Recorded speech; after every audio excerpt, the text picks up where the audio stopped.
ఎల్లలోకములను చల్లగా ఏలుతూ మా స్వామి శంకరా, అడిగిన వరములు విరివిగా ఇస్తూ మమ్మేలే ఈశ్వరా, దీనులందరికీ దిక్కు నీవంటూ పగలు రాత్రులల్లో శక్తినందిస్తూ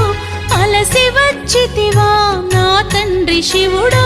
అలిగి వెళ్ళితివా మమ్మీలి దేవుడా, గౌరీ వరదా గంగాధరా పరీక్షలేలయ్య పరమేశ్వరా, కలగంటిని